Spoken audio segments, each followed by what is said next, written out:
The ocean does not care about your resume. It doesn't care how strong you think you are, how tough you act on land, or how much sleep you need.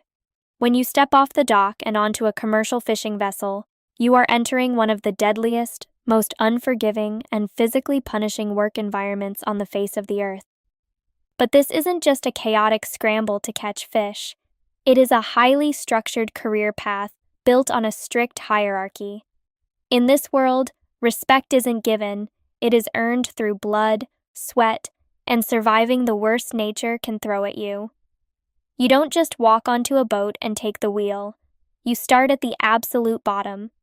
Today, we are breaking down every single level of a fisherman's career, from the miserable life of a greenhorn to the ultimate authority of the captain. When you first step onto a commercial fishing boat, you are nothing. You are the greenhorn. Your job is the absolute worst the ocean has to offer. You are the lowest paid, the most overworked, and the first to catch the blame when something goes wrong. The life of a greenhorn is a masterclass in misery. Your primary job is baiting hooks, chopping frozen squid, sorting thousands of pounds of slimy, thrashing fish, and scrubbing the bloody decks until your hands are cracked and bleeding. And you are doing all of this while the boat is pitching and rolling in 20-foot swells. The physical toll is unimaginable. Greenhorns regularly work 20-hour shifts in freezing rain, completely soaked through their gear, operating on zero sleep. And the worst part? You are probably violently seasick the entire time, but you still have to keep working. If you stop, you are putting the entire crew behind schedule. This is the ultimate test. The veteran crew members are watching you constantly. They aren't just seeing if you can work hard, they want to know if you will crack under pressure. Will you panic when a wave crashes over the deck? Will you quit when your hands are numb and aching? Most greenhorns don't make it past their first trip. Before we move up the ranks, let me ask you a question. Could you handle the sheer physical misery of being a greenhorn, working 20 hours straight in the freezing ocean while violently seasick? Drop a comment below and let me know if you think you'd survive the first week. If you prove you have the grit to survive your greenhorn season without complaining, you eventually earn your spot as a Full-Share Deckhand.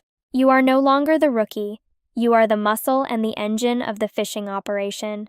A Full-Share Deckhand is expected to know every inch of the deck, whether it's throwing a massive crab pot perfectly into the current, operating the hydraulic block that hauls the heavy nets out of the water, or repairing torn netting on the fly in the middle of a storm.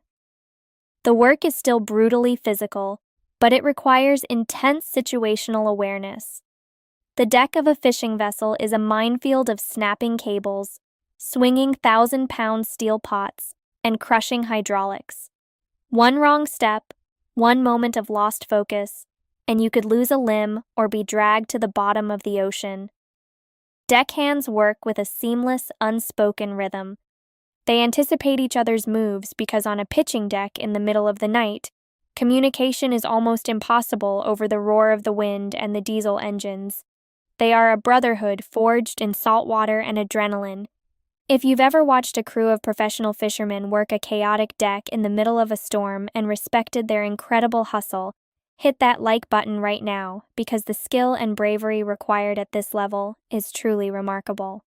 But while the deckhands are fighting the ocean up top, there is another critical role happening deep within the bowels of the ship.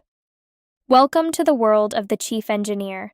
The engineer doesn't necessarily pull the fish out of the water, but they are the sole reason anyone gets to go home alive.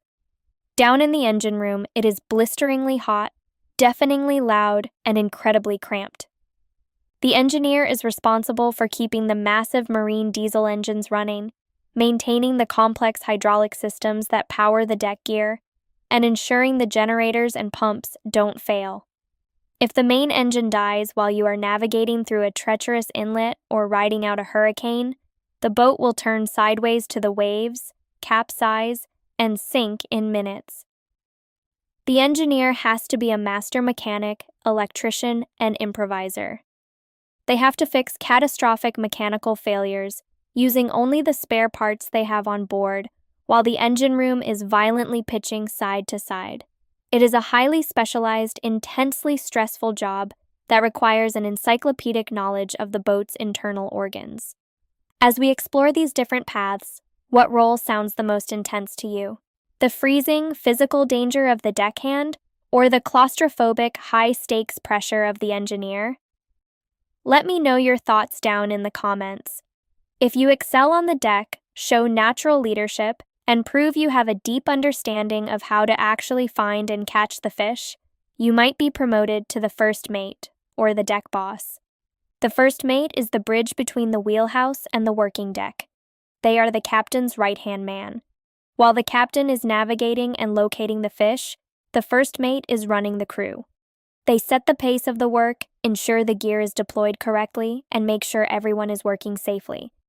But their job doesn't end there. The first mate is also the backup captain. Commercial fishing operates around the clock. When the captain absolutely has to sleep, the first mate takes the wheel. They have to know how to read the radar, navigate through fog and storms, and keep the boat positioned perfectly over the fishing grounds. They carry the respect of the crew because they have done the grueling deck work, but they also carry the immense responsibility of command. If you have enjoyed this deep dive into the brutal, structured, and fascinating world of commercial fishing, and you want to see more breakdowns of extreme careers and how massive industries actually work, make sure you hit that subscribe button right now. We are building a community that truly appreciates the hard work and blue-collar expertise that builds our world, and I'd love to have you on board. Finally, we reach the absolute pinnacle of a fisherman's career, the captain. At this level, you aren't just fighting the ocean, you are playing a high-stakes game of chess against nature, economics, and time. The captain sits in the wheelhouse, surrounded by sonar screens, weather tracking systems, and radios. They are the ultimate decision-maker. The pressure on a captain is astronomical. They have to know exactly where the fish are migrating, reading the subtle temperature changes in the water and the shifting currents. If the captain doesn't find the fish, the crew doesn't get paid. It's that simple. But beyond the financial pressure, the captain carries the ultimate burden, the lives of their crew. When a massive storm is brewing, the captain has to make the terrifying call. Do we stay out and risk our lives to hit our quota? Or do we run for the harbor and potentially lose hundreds of thousands of dollars? Every single decision they make can mean the difference between a massive payday and a tragic disaster.